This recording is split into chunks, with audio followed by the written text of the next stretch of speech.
Antes que nada, muchísimas gracias por la invitación. Soy Federico Orsi, licenciado en Bioquímica y trabajo en el Instituto de Estudios Inmunológicos y Fisiopatológicos. Estoy haciendo mi tesis doctoral en el instituto y también en el instituto en el INVICE, que es el multidisciplinario de biología celular, también acá en La Plata, y ambos son de doble dependencia, CONICET-UNLP.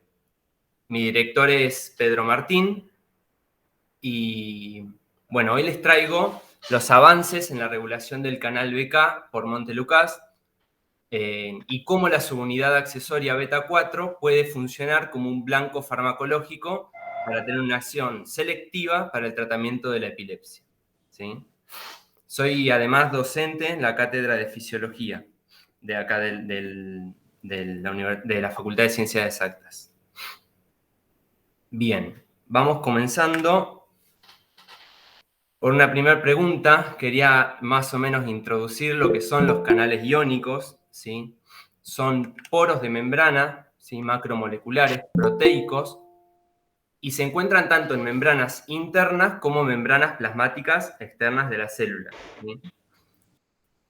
Son poros macromoleculares, pero tienen una regulación muy específica y regulan muchos procesos de la célula, como ser a las células darle propiedades de excitabilidad, también en comunicación entre las células y distintos funcionamientos dentro de la célula como bioseñalizaciones. Algunos de los canales que estudiamos en el instituto, quería más o menos nombrarlos, que son los canales de sodio, los canales de protones. Estos son selectivos porque lo que tienen los canales es que algunos tienen cierta selectividad específica para un tipo de ion, como son, por ejemplo, los canales de sodio, los canales de protones. Y también trabajamos en la línea de TRPV, que son canales, estos están en pleno auge ahora porque son los que recibieron el premio Nobel en fisiología, los descubridores de estos canales, que están implicados en el dolor crónico. Y bueno, la regulación de estos es importante. O sea, se descubrieron hace mucho, pero viste cómo son los Nobel. Es como que tienen que demostrarse su funcionalidad y su actividad y su importancia para que después sean consagrados. Y son los que regulan, por ejemplo, la sensación de picor cuando comemos algo picante, ¿sí? Estos, por ejemplo, los TRPV, no son selectivos, no son específicos, dejan pasar iones, en particular cationes. Y también otra de las líneas que se está trabajando en el laboratorio son los canales de potasio. Y ahí, bueno, acá es donde nos vamos a empezar a adentrar en esta charla. Acá en este gráfico, bueno, un poquito les quería mostrar la inmensidad de canales que hay. Fíjense que ustedes ven mi mouse, ¿no? En estos... a ver, móvelo. Mi puntero. Sí, ahí lo vemos. Sí, se ve. Sí. Perfecto, bien. Toda la familia de los canales de potasio, ¿sí? Hay varios, como verán, cada uno regulados de distintas formas. También tenemos, por ejemplo, los canales de protones, ¿sí? Canales de calcio.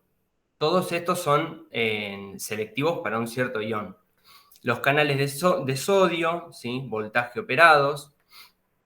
Y bueno, la familia de los TRP, y en particular acá tenemos el TRPV, que es la línea que les contaba. Y hoy nos vamos a meter en los canales de potasio, regulados por calcio, ¿sí?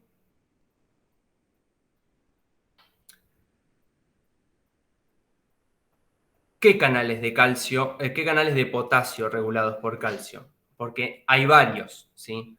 Hoy nos vamos a meter en el canal de BK y toda su regulación, que es un canal de alta conductancia a potasio y tiene, como dijimos, una sensibilidad al calcio, es decir, el canal iónico lo que puede hacer es sensar la concentración de calcio intracelular y cambiar la probabilidad de apertura y dejar pasar más o menos corriente de potasios, ¿sí? Y también es sensible al voltaje. ¿A qué voltaje? Al voltaje en el cual se encuentra la membrana plasmática, ¿sí? Acá les agregué cómo es la estructura del canal de potasio. Fíjense que tenemos en rosa varios dominios transmembrana, ¿sí? Son 7 dominios transmembrana. Algunos tienen aminoácidos que son argininas, las cuales pueden sensar esta diferencia de voltaje entre la membrana y cambiar su posición en la membrana, por lo general lo hacen longitudinalmente, y de esta forma darle ese cambio conformacional que termina derivando en un cambio en la probabilidad de apertura. Ahora vamos a hablar un poquito de lo que es la probabilidad de apertura de un canal, pero para que vayan teniendo en mente lo que es un sensor de voltaje en un canal. Y hay dominios también que están implicados en formar parte de la estructura del poro, parte de la estructura que deja pasar el ion. Y digo parte porque si ustedes ven esta imagen, tenemos que el canal BK está conformado por 4 subunidades, el poro, digamos, está formado por 4 subunidades alfa, se la denomina alfa, que terminan generando el poro donde tengo la especificidad hacia el potasio, ¿sí? Además tenemos una cola intracitoplasmática que es capaz de sensar la concentración de calcio, ¿sí? Cuando tenemos calcio, en una cierta concentración de calcio dentro de la célula, lo que puede hacer es activar al canal, es decir, esta cola se mueve desde el sitio del poro y deja el poro libre y le da mayor probabilidad de apertura al canal. Como ven acá hay una relación, esto lo que quería mostrarles, que hay una relación estrecha entre lo que es el dominio del poro, entre lo que es el sensor del calcio y el sensor de voltaje, ¿sí? Todo esto en conjunto le va a dar una cierta sensibilidad a cambios y poder generar una respuesta diferente para cada una de las situaciones en las cuales se encuentre la célula. Por otro lado, a la izquierda de este gráfico, lo que tenemos es una subunidad beta. En particular acá está la subunidad beta 1. Esta subunidad lo que hace es regular al poro, ¿sí?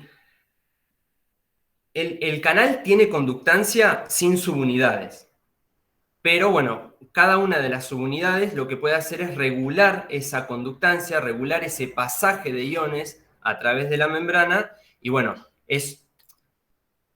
como vamos a ver más adelante, las subunidades se encuentran en distintos tejidos, ¿sí? Lo que le puede dar especificidad farmacológica a tratamientos a distintas patologías.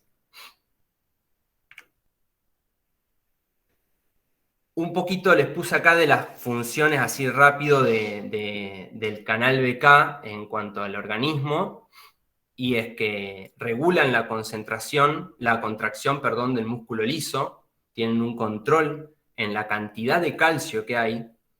¿Por qué? Porque están orquestados, digamos, con los canales de calcio voltaje operados, ¿sí? Como habíamos dicho, tiene un sensor de calcio. Por lo tanto, cuando una célula de músculo liso se despolarizar la membrana es que se vuelva hacia potenciales más positivos, ese canal de calcio, voltaje operado, deja entrar calcio, ¿sí? Cuando aumentan los niveles de calcio en el músculo liso, tenemos un aumento en la contracción, ¿sí? Y un poco para regular este influjo hacia adentro de la célula de la concentración de calcio es el canal BK, ¿sí? Como dijimos, regula puede sensar la concentración de calcio, por lo tanto aumenta su probabilidad de apertura y el potasio tiende a salir, hiperpolarizando la célula y cerrando los canales de calcio voltaje operados. Entonces, de esta manera regula un poco la concentración de calcio. También tenemos excreción de potasio a nivel del túbulo colector. Y otra de las cosas que nos va a interesar en particular en esta charla es que participa en la repolarización neuronal, ¿sí? Después vamos a indagar un poco más en esa... Yo trabajé parte, antes de empezar con el doctorado ahora, vengo trabajando hace un par de años en el laboratorio y con el canal BK y estábamos apuntados a músculo liso, ¿sí? Ahora, con la nueva tesis, con la tesis doctoral, la tenemos apuntada más a lo que es la regulación a nivel neuronal y, como decía en el título, poder buscar dianas farmacológicas para tratar la epilepsia. Subunidades auxiliares, ¿bien? Ya las venimos nombrando, la subunidad beta, modifican la cinética y la sensibilidad al calcio y también modifican la sensibilidad al voltaje. ¿Está bien? Acá les traje un gráfico que lo que muestra es cómo cambia la probabilidad de apertura del canal, que la probabilidad de apertura es cuánto se mantiene abierto el canal en un cierto determinado tiempo, en función del voltaje, ¿sí? La probabilidad de apertura, obviamente, la mayor es 1, y tenemos cómo cambia en esta curva sigmoidea dependiendo del voltaje, ¿sí? Fíjense, por ejemplo, a una concentración de calcio dada, para mantener el sensor de calcio estable. En la curva negra tenemos la subunidad formadora de poros solamente, la subunidad alfa, el tetrámero alfa, y la curva gris corresponde, digamos, a una célula que expresa subunidades alfa y además expresa subunidades beta. Y acá podemos ver un corrimiento de la curva hacia la izquierda.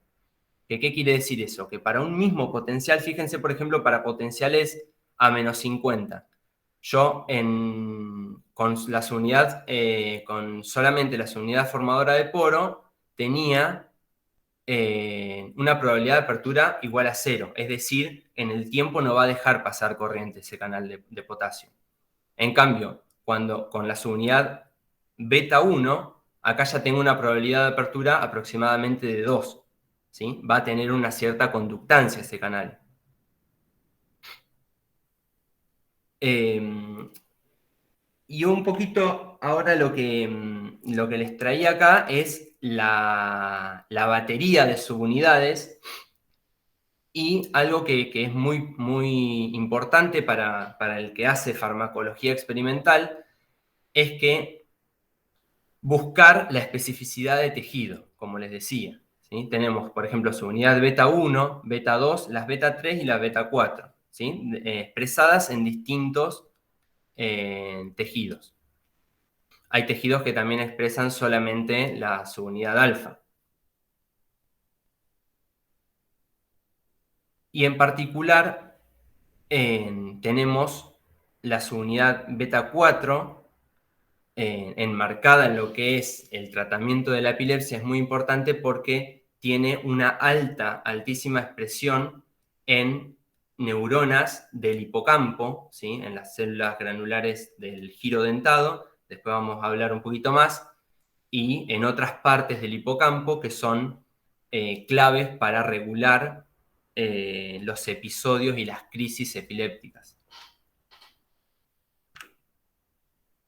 Bien, un poco para hablar de lo que es la epilepsia.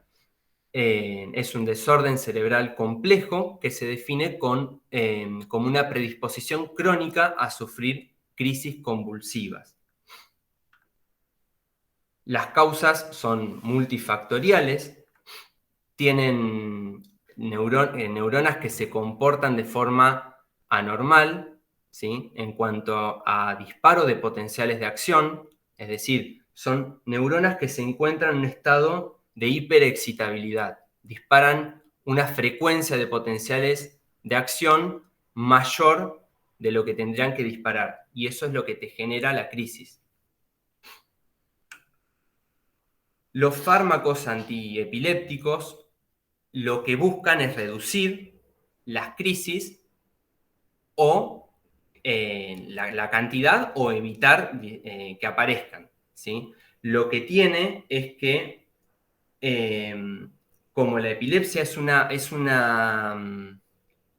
enfermedad que tiene una variabilidad muy importante dentro del tejido neuronal, es muy difícil a la hora de recetar o medicar a un paciente con epilepsia. Y lo que se buscan son, en el mercado, por lo general, hay fármacos que lo que hacen es tener una poca especificidad a nivel de diana farmacológica. Entonces lo que uno busca siempre es, bueno, actuar sobre canales de potasio, por ejemplo, canales de sodio, por ejemplo, canales de calcio, o los GABA-A, que son los canales ligando operados, que tienen permeabilidad al cloruro, ¿sí? Entonces, por ejemplo, disminuyendo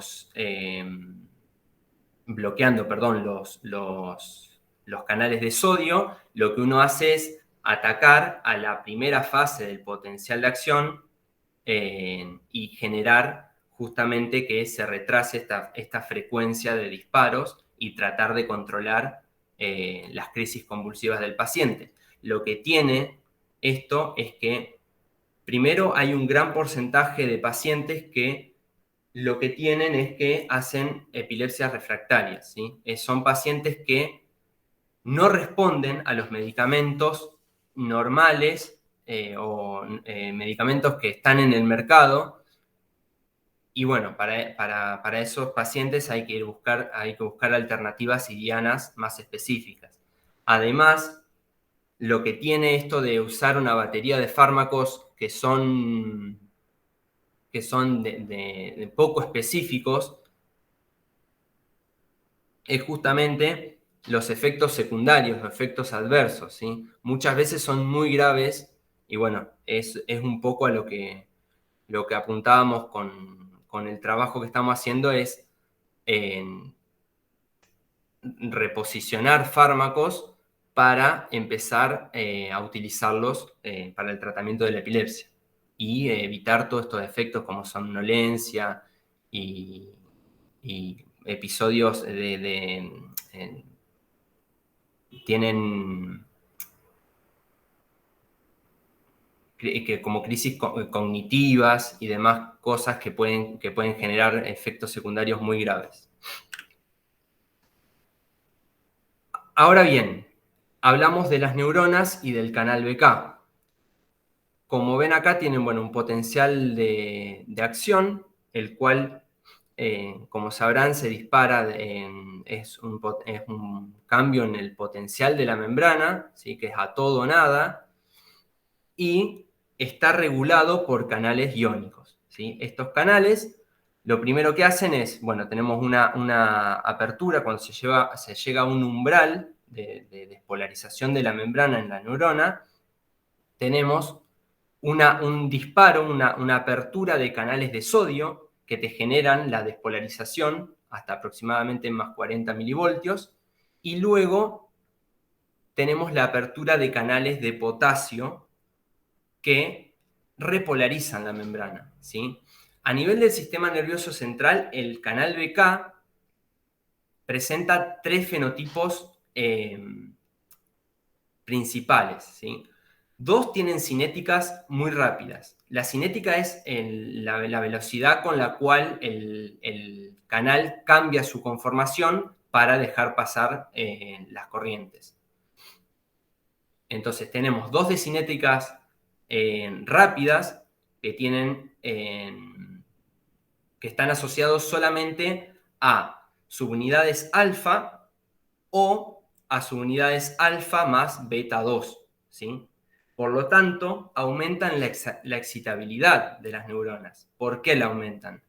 Porque yo tengo una repolarización mucho más rápida por estos canales que tienen una cinética rápida, ¿sí? Entonces, el tren de disparos de potenciales de acción se ve ahora con una frecuencia mayor. Y además tenemos uno de cinética lenta que se encuentra coexpresado con la subunidad beta 4. Y este disminuye la excitabilidad, ¿sí? ¿Por qué? Porque actúa más que nada en la fase de hiperpolarización, que es la vuelta al potencial de membrana en reposo para que se pueda dar otro disparo de potencial de acción, ¿sí? La regulación de estos dos, fíjense que ya en un potencial de acción, en una misma neurona, tenemos una especificidad porque voy a tener por un lado al canal con la subunidad alfa, formadora de poro, más beta 2, y el otro con beta 4.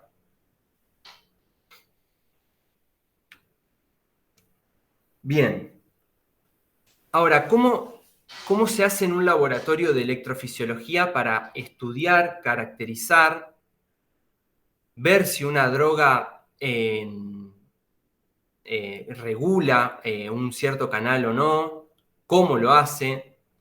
Una de las técnicas que se utilizan es la técnica de patch clamp, que ya tiene años, pero bueno, viene imbatible, que lo que hace es, lo que se hace en la técnica de patch clamp es, con un electrodo, posarte sobre una célula en su membrana y de esa forma poder medir o la diferencia de voltaje que genera esa membrana o la diferencia de corriente, o sea, la corriente que deja pasar esa membrana, ¿sí?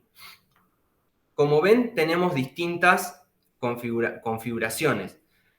Yo no lo aclaré, no sé cómo hacen en el seminario, pero si tienen alguna duda en el medio, también pueden interrumpir en el momento, no tengo problema. Ah, bueno, Fede, por lo general es a lo último, A lo último lo hacen. pero bueno, si vos preferís que te interrumpamos. No, es como ustedes prefieran.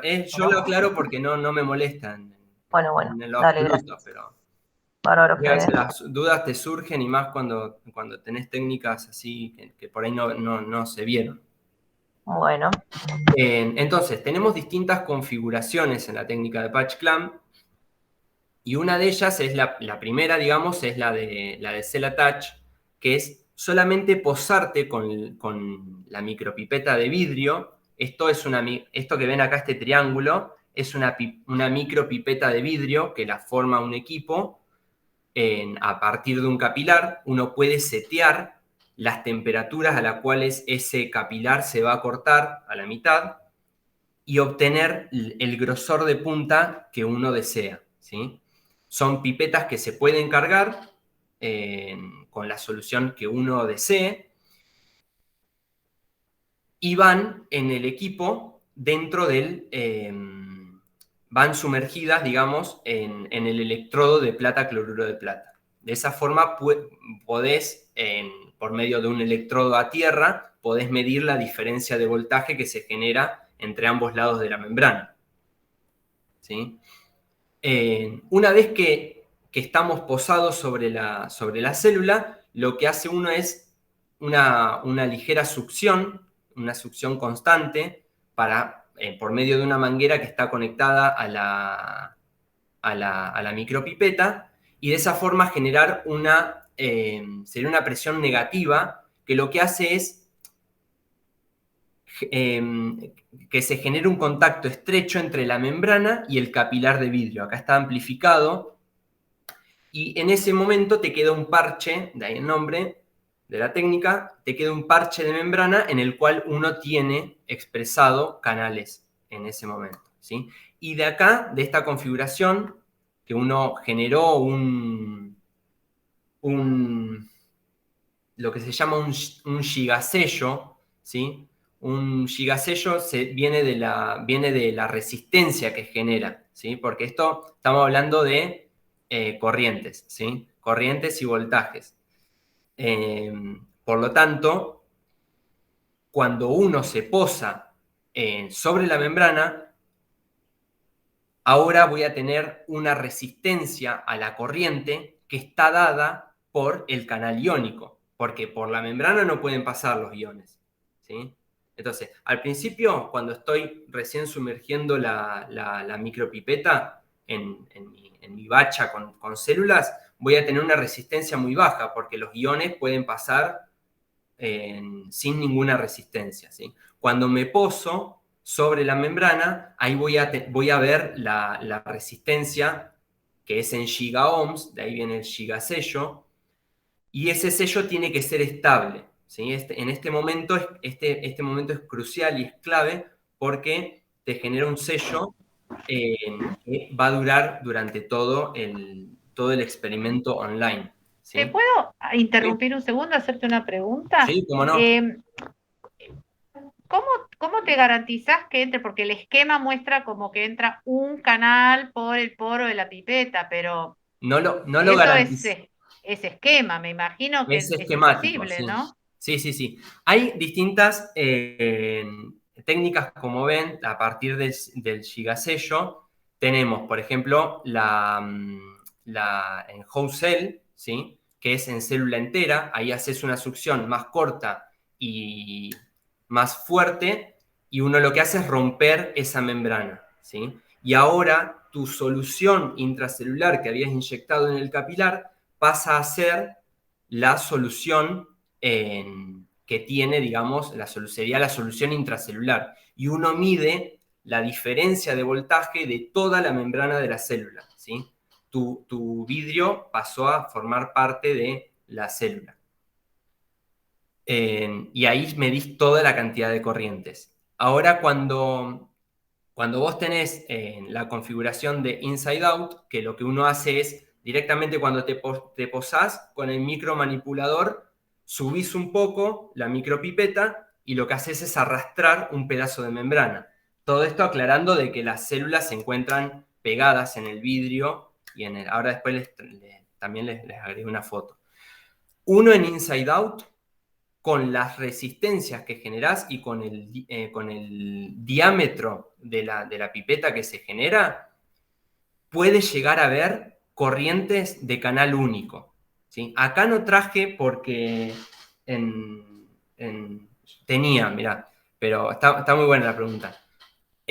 Vos podés hacer lo que se llama un gating intrínseco del canal, es decir, dejar correr a un cierto potencial, ¿sí? Porque lo que hace la técnica es clampear el voltaje, como dice acá, ¿sí? Permite medir corrientes clampeando un voltaje, o podés medir la diferencia de voltaje clampeando y dejando un valor fijado de corriente, ¿sí?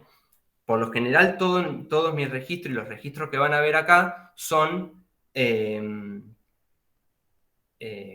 voltage clamp, o sea, clampeando el voltaje, diciéndole al equipo, déjame este pedazo de membrana o esta célula en un cierto voltaje, así yo puedo medir la corriente que deja pasar esos canales. Y cuando uno entra en configuración de inside out, por lo general ve las aperturas de canal único. Sí, acá no se puede graficar, ¿no? A ver. Y aprovecho y te hago una consulta ahí. Sí, ¿Cómo garantizas que es el canal de interés? Es decir, que es, por ejemplo, en este bien, caso de potasio y no de sodio o calcio u otro. bien. En los primeros registros que van a ver ahora son en células HEC, son células HEC 293, son células que tienen la membrana pelada de canales, no tienen canales iónicos, y lo que uno, aparte, lo que uno hace es, digamos, agregarle, transfectar la célula con tu canal de interés, ¿sí? Si no tenés una línea estable que exprese el canal en gran cantidad, lo podés hacer. Yo, por ejemplo, lo hago todas las semanas, hago mi cultivo de células, hago la transfección y después hago los registros de corriente, ¿sí? a lo que iba con la configuración de Inside Out era que uno puede medir en el tiempo la corriente. Ahí ven mientras voy graficando, ¿no? Sí, sí, se ve. Perfecto. A un cierto potencial. Sí, se ve. ¿Sí? A un cierto potencial. Y se ven aperturas de corriente que corresponden, esto estoy graficando, corriente en función del tiempo, ¿sí? A un cierto voltaje. Por ejemplo, digamos que está la membrana clavada en más 60 milivoltios, ¿no? Entonces, uno en el tiempo puede ver este tipo de aperturas que son casi cuadradas porque los canales, una vez que se abren, ese cambio conformacional está descrito, tienen una conductancia única, y los registros y las amplitudes que dejan pasar son casi siempre constantes. Lo que puede llegar a pasar es apertura de un canal, a ver, lo voy a graficar acá al costado, y a la vez otro más. Esto se suele ver, y es un poco, no sé quién me preguntaba de la cantidad de canales que uno encierra en el parche. Bueno, puede pasar de que tengas una apertura simultánea de 2 o más canales en ese momento, ¿sí? Pero por lo general podés registrar, digamos, a canal único se llama. Muy bien.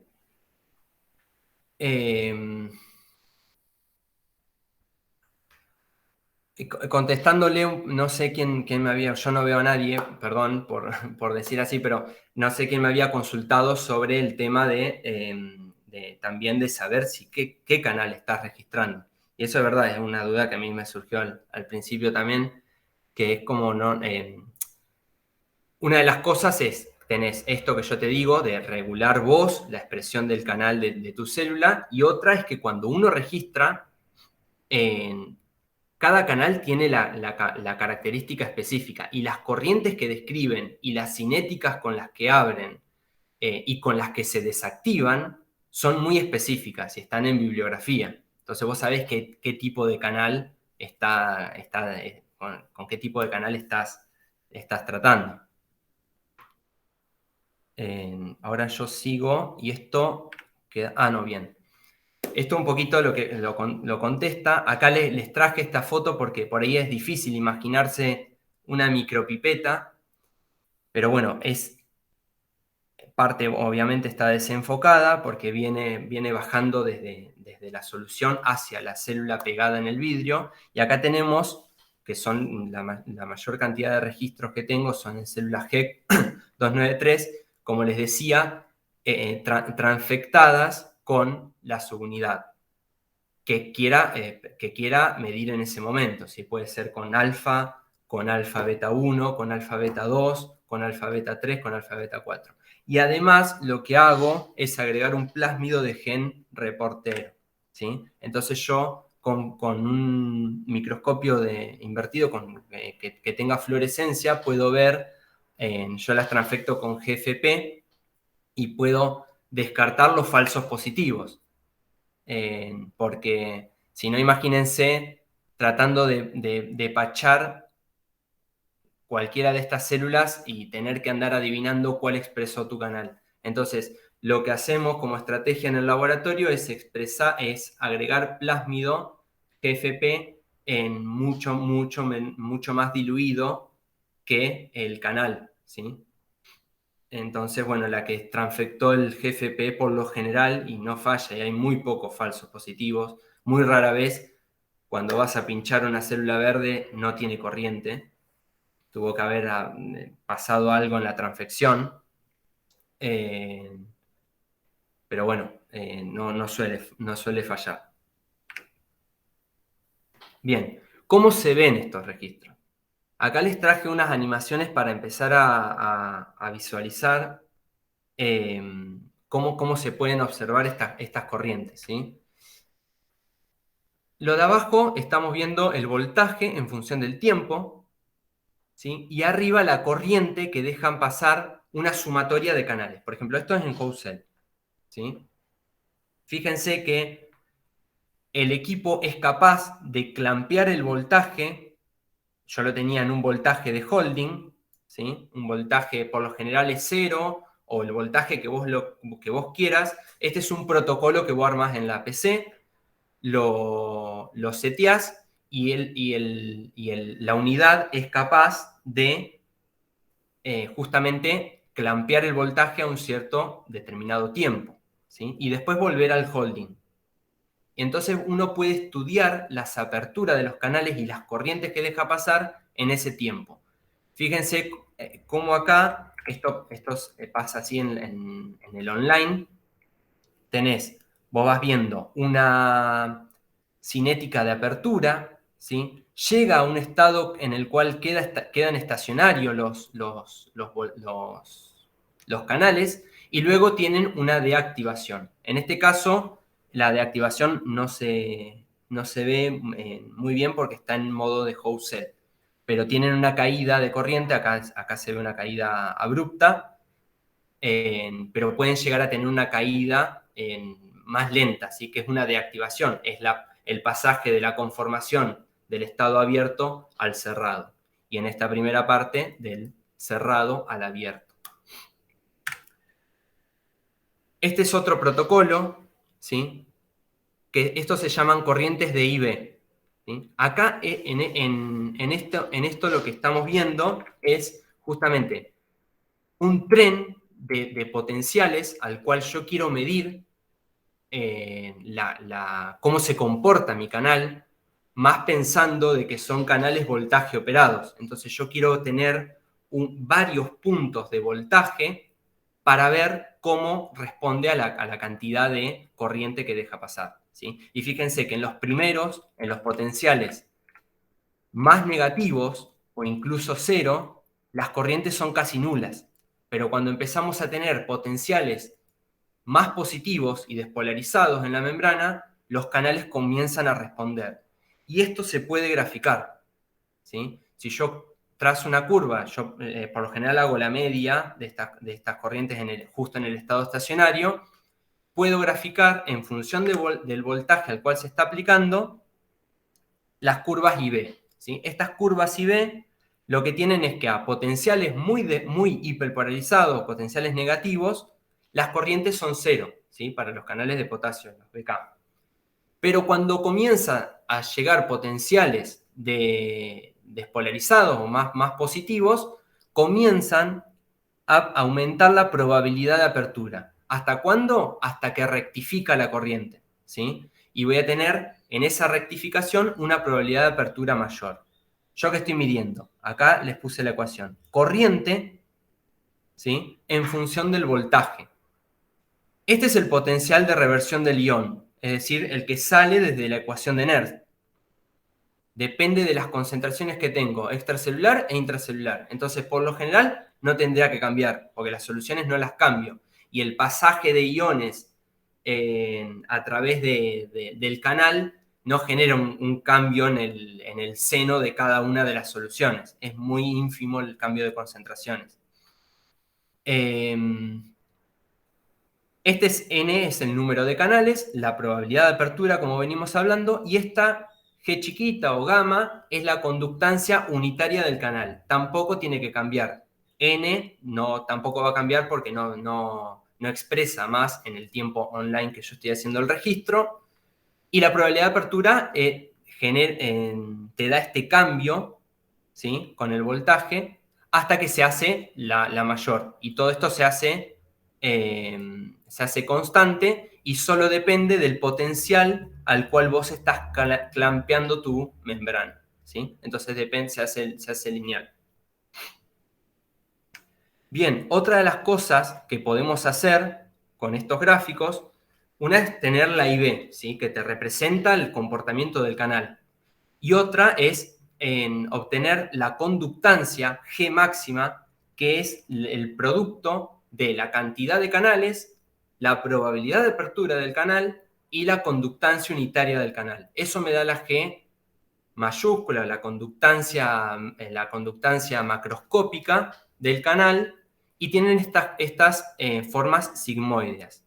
Uno de los parámetros que nosotros sacamos para hacer comparativa de resultados es lo que se llama el B medio. Si el B medio es el voltaje al cual tengo una conductancia a la mitad de la máxima, ¿sí? Y con eso hago las comparativas con otras condiciones, ¿sí? Primero tengo que tener mi condición control y después voy agregando los fármacos que quiero probar. Voy un poquito más rápido porque veo que son y 45. La estructura química de los antagonistas de receptores leucotrienos. Y acá aparece el Montelukast, ¿sí?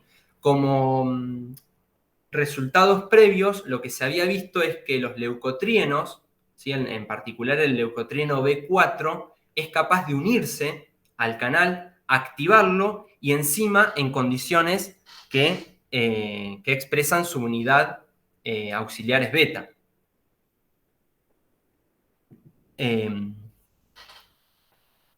Y lo que se ve con estos fármacos, con Montelukast, con Zafirlukast, con Pranlukast, es que tienen una afinidad muy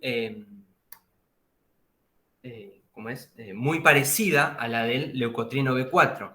¿Cuál es el tema?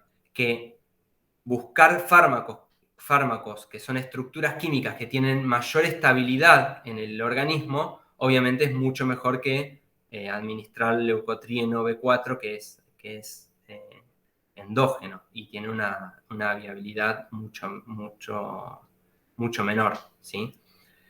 En particular, hoy voy a hablar del Montelukast, que es una droga de las que estoy probando en este momento, pero bueno, estas las tengo pendiente, son drogas que tengo que seguir probando. Los registros. Estos ya son registros de corriente que por eso les quería mostrar cómo uno analiza los resultados en la técnica de patch. Y fíjense que lo primero que hicimos en el laboratorio es expresar en célula heteróloga el canal BK solo con la subunidad alfa, ¿sí? Y vimos que el control Montelukast a 100 nanomolar y Montelukast a 1 micromolar no tenían prácticamente diferencia, ¿sí? Las corrientes se mantenían iguales. Y bueno, después el lavado, en este caso particular, el lavado dio un poco menor, pero lo que suele hacer es que se laven las soluciones a las cuales vos estás sometiendo a tu célula. Estas son las corrientes IB. Fíjense que tenemos la curva control, ¿sí? La curva con Montelukast a 100 nanomolar, que es prácticamente igual, la curva a 1 micromolar y el lavado, ¿sí?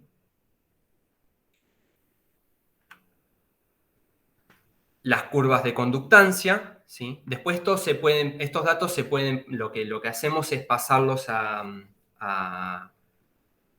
ajustarlos a una Boltzmann y, como les decía, sacar el B medio, y lo que uno hace es la diferencia de B medios, el delta B medio, entre el control y tu condición de droga, ¿sí? También empezamos a hacer los registros en alfa y beta 1, con Montelukast también, y acá sí vimos una activación enorme, ¿sí? Tenemos el control. Todo esto está a escala porque el programa te permite mantener los gráficos a escala. Fíjense que las cinéticas de activación aumentan un poco y las de deactivación, o sea, en estas colas, se ven un aumento muchísimo mayor a 100 nanomolar y unas colas de corriente enormes a 1 micromolar, ¿sí? Incluso se ven corrientes. Esto de las corrientes, si están para abajo, son negativas o positivas, son dependiendo de hacia dónde se mueve el ion, ¿sí? El potasio.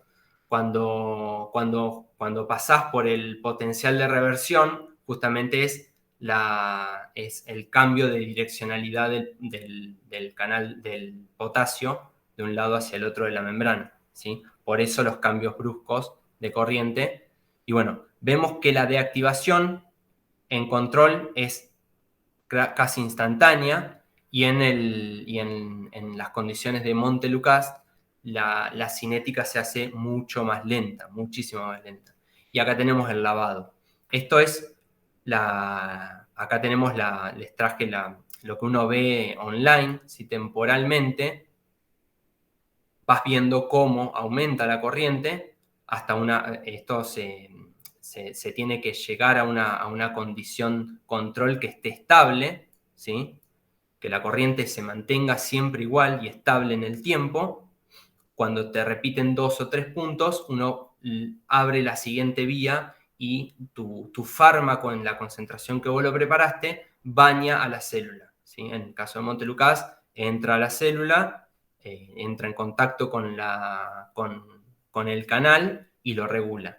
Y acá vemos un salto de la corriente, ¿sí? Que es lo que estamos viendo, que esto es la gráfica de las corrientes de la IV. Y tenemos mayor aumento cuando agregamos 1 micromolar, ¿sí? Luego, después del lavado, esta lavó completa. Hay veces que el lavado te lava completo y otras veces que por ahí te lava en una proporción menor. Acá tenemos las IV, de vuelta graficadas, condición control en azul, ¿sí? Condición Montelucas a 100 nanomolar y condición Montelucas 1 micromolar, mucho mayor, con corrimiento de curvas. Y si ustedes se fijan, a potenciales negativos, que es la parte de esta, a Montelucas 1 micromolar, antes no tenía corrientes, ¿sí? Y ahora ya tengo una cierta corriente considerable, ¿sí?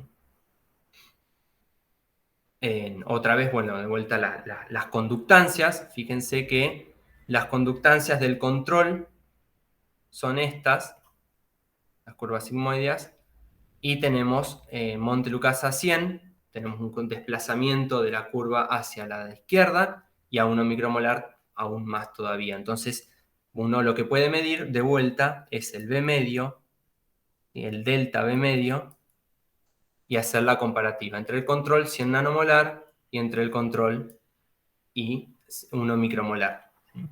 Y uno de esta forma puede ir graficando lo que es una curva dosis-respuesta. Yo acá les traje solamente 2 concentraciones, 100 nano y 1 micro, pero probamos 30 nanomolar, 300 nanomolar, probamos a 10 micromolar de Montelucas, que era una exageración, pero en el momento que arrancamos no sabíamos cuál era la concentración a la cual iba a responder el Montelucas. Y bueno, vimos que los parches y las células terminaban muriendo si perdías el sello y no podías medir más porque la concentración era muy alta. Un poco de esto rapidísimo. Fíjense que con la subunidad ahora, eso de lo anterior era beta 1, ¿no? Ahora con subunidad alfa y además beta 2 tenemos otras cinéticas, ¿sí? Y el Montelucas, en este caso, lo que hace es reducir las corrientes. Esta es la condición control, Montelucas a 100 nanomolar y Montelucas a 1 micromolar, ¿sí? Las corrientes caen muchísimo. Acá el lavado, de vuelta, lavó por encima de 1 micromolar, pero no lavó hacia la condición control. Por ahí, si lo dejas más tiempo, este es un registro, creo que es de 2019, 2018, pero lo que te pasa muchas veces es que las células no aguantan. Son protocolos muy largos, son protocolos de 1 hora, a las cuales vos estás estresando a la célula a distintas condiciones de voltaje, que fíjense que son condiciones que van desde menos 100 milivoltios hasta 200 milivoltios, ¿sí?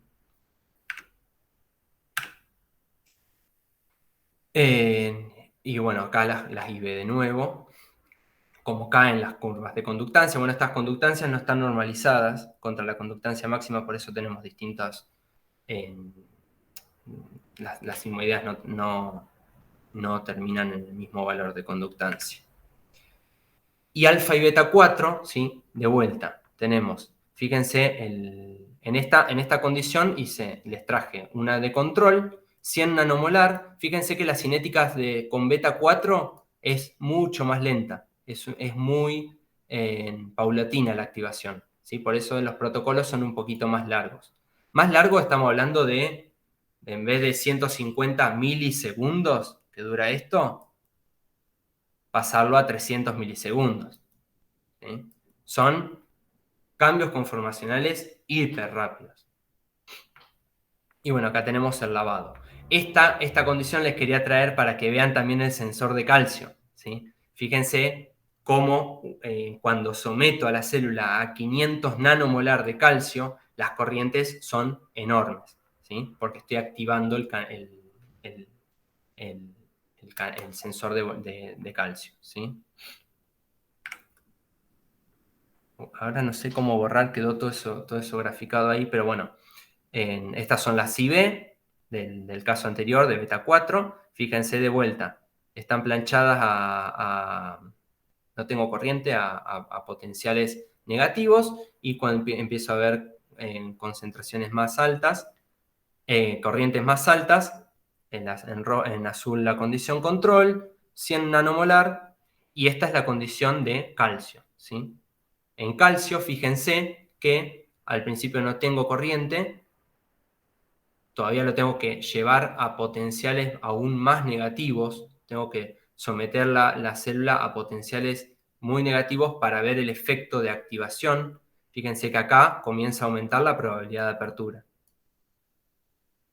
¿Hasta dónde? Hasta acá, que es el máximo, ¿sí? En este punto, a menos 40, estoy teniendo el máximo de probabilidad de apertura y ya la corriente rectifica. Esto, ¿por qué lo hice? Porque lo que quería ver acá era tener un registro de la conductancia máxima a la cual puede llegar el canal BK, ¿sí? Que es la condición en donde tenés calcio saturante. Te hago una ¿Sí? preguntita, ya así por ahí va cerrando, no sé. Sí. Acá vos cuando medís de este sistema, vos transfectaste con estos receptores, pero transfectás con el receptor completo, con las subunidades, porque vos discriminás subunidad, ¿qué va pasando? ¿Cómo lo haces? O sea, Justamente, claro, agrego el plásmido de su unidad alfa. Yo me preparo ajá, una mix de transfección que tiene plásmido de alfa solo, que me forma el poro, la subunidad beta, con otro plásmido aparte, ¿sí? Y además entonces vas jugando con los distintos betas para claro, generar y me aseguro con esta relación de 1,6 de que todos los poros estén regulados por la subunidad beta, porque tenés una sobreexpresión de beta 4, en este caso, beta 1, la beta que claro. quieras, por encima de alfa, ¿sí? Entonces sabés Bueno. que todos los poros se encuentran regulados por beta. Perfecto. Y tu objetivo con esto sería evaluar entonces cómo podría ser el efecto de lo que vos le estás metiendo según la célula en la cual se expresa la subunidad, por lo que entendí. Exacto, sí. Lo que uno busca Ok. con Montelukast es activar los canales BK para generar. Si ustedes recuerdan, yo les había dicho que la subunidad alfa con beta 2 había dos tipos de canales en las células del giro dentado, que son las células que Sí, comienzan por eso, sí. Claro, que tienen... a ver, volvamos atrás. Que generaban, ¿sí? La repolarización hacia el valor de potencial en reposo, ¿sí? Entonces, si yo con Montelukast puedo activar beta 2 y veo que las corrientes por beta 2 son menores, como habíamos visto, beta 2, alfa y beta 2, más Montelukast, lo que hace es disminuir las corrientes, ¿sí? Entonces, esa despolarización, esta repolarización, tarda más, ¿sí? Y en cuanto Sí, perfecto. a la hiperpolarización, que eran los otros en beta 4, Montelukast lo que hace es activar las corrientes, ¿sí? Entonces, tengo aún todavía mayor salida de potasio. Si sale potasio, que es positivo, tiendo a llevar al potencial hacia valores más negativos. Por lo tanto, esta curva comienza a retrasarse. Y otra vez tardas más en llegar al potencial de reposo para que se dispare un nuevo potencial de acción, ¿sí? Entonces, Perfecto. claro, lo que uno hace es tratar de disminuir esta frecuencia de potenciales de acción. Tengo una pregunta, Fede, Sí. porque yo trabajo en el servicio de inmunología y el Montelukast siempre fue una medicación, efectivamente, como decís, es un antagonista de los leucotrienos, pero siempre se usó para asma o para pacientes con alergia, digamos. Exacto. ¿Es un hallazgo o ustedes, digamos, entiendo el fundamento, está fantástico para la epilepsia, pero digamos, ustedes lo fueron a buscar específicamente como terapia potencial para la epilepsia sabiendo su mecanismo de acción o Sabiendo, hallazgos que en la vida pasan y decís, no, sabiendo que tuvimos un colaborador en esto que hizo, que trabaja en el LIDEV, que es un laboratorio que trabaja, que tenemos colaboraciones en conjunto, y lo que hacen los chicos es hacer modelos de doqueo de distintas drogas a distintos receptores, a distintos canales. Ellos trabajan también con canales, pero es todo en computadoras, ¿sí? Y a Manuel Llanos le dio que el Montelukast y posiblemente su familia podía interaccionar con los canales, ¿sí? Como si fuera un antagonista de leucotrienos. Entonces dijimos, bueno, vamos a probarlo. ¿Tenemos el Montelukast? Sí. Apareció Montelukast. Pues Y digo, cuando muchas veces probamos, pasa, un medicamento sale para una patología y a la larga se exacto, termina habilitando para eso, otra su uso. eso es lo bueno. Eso es lo bueno de reposicionar un medicamento, que ya todas las fases clínicas previas están probadas. Entonces vos sabés que no tenés, no vas a tener efectos adversos en otros tejidos. Sí, sí, Pero no la hay seguridad, todo lo difícil ya lo hizo otro, o sea que arrancás ya de está. de arriba. Eso es lo bueno. Uh-huh. Pero te hago una consulta, yo tenía la misma duda que Sole, porque mis sobrinos utilizan este fármaco para... Andan fantásticos los chicos con alergia. Claro. Con el Montelukast. ¿Y las concentraciones que ustedes están evaluando son en referencia a esas concentraciones ya utilizadas o cómo? Excelente pregunta, sí. Son todas menores a 1 micromolar, que son las condiciones en las cuales se encuentran los pacientes, o sea, se pueden medicar. Son todas concentraciones en concentración plasmática. El rango terapéutico, digamos, vos. Sí, está dentro del rango terapéutico, que es menor a 1 micromolar. Por eso empezamos a probar de 30 nano hasta 1 micro. Pero al principio casi lo descartamos a esto, porque claro, probamos a 10 micromolar y teníamos que las células no aguantaban, y dijimos, bueno, vamos a diluirlo 1 en 10 a ver qué onda. Y vimos este efecto que es muy claro. Un hallazgo importante en el laboratorio. Nosotros muchas veces en cultivo, sacando esto, ¿no? Otras cosas, pero también uno piensa a veces que mayor concentración muchas veces son concentraciones inhibitorias o tóxicas y diluyendo a valores impensados te da mejor. Sí, tal cual. Bueno, me quedó explicarle todas las partes se me hizo un poco largo, disculpen, pero bueno, ahora lo que sigue es pasar del heterólogo al ratón, justamente. Que eso lo vengo en práctica. Estoy poniendo la unidad, ¿sí? Voy a buscar neuronas de hipocampo de ratones entre los días embrionarios del E16 al E18, que yo sé que no expresan la subunidad beta 4, las neuronas del hipocampo, entre esos días, y luego las puedo infectar a esas neuronas, hacer como si fuera el heterólogo, pero ahora en nativo, ¿sí? Tener la neurona enterita. Y hacer la técnica de patch clamp de vuelta. Y con las células infectadas, ¿sí? Justamente con la subunidad que yo quiero. sé que solo expresan alfa, entonces ya tengo el control, y las que tengo infectadas con el lentivirus va a tener alfa con beta 4. Estos resultados se los debo porque estoy poniendo, primero amigándome con el Bioterion. Y otra de las cosas es,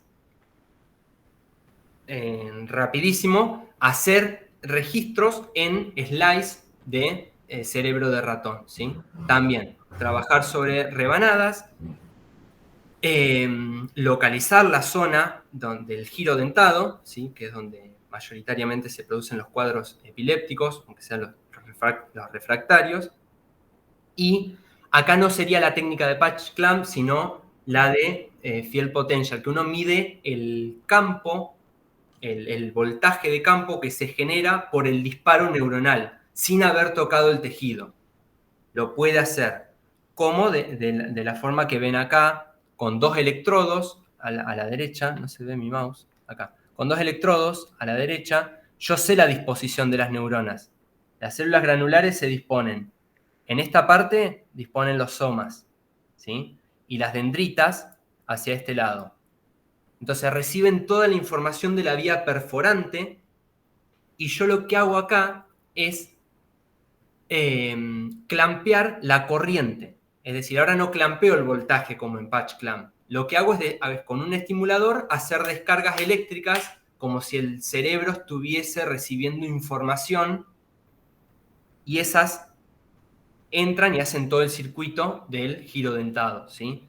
Y se sabe que la subunidad beta 4 se expresa en las células granulares del giro dentado, en las fibras musgosas, que son estas, que son los axones en realidad.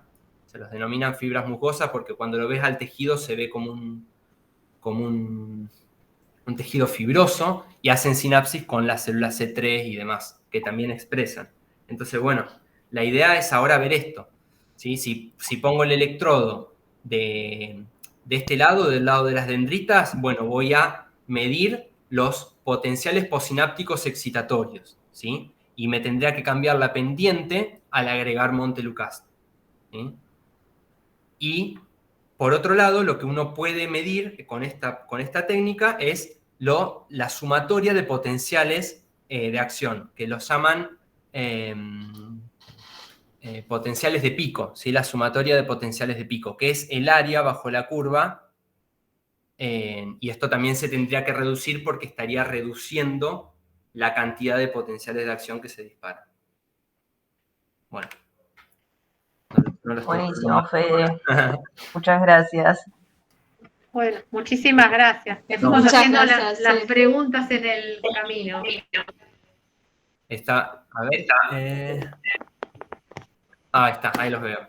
Ay, bueno, Es un bien. poco Muchas de todo. gracias, súper lindo. Bueno, me alegro que les haya gustado, y cualquier cosa tienen mi mail y nada, quedamos en contacto para lo que quieran.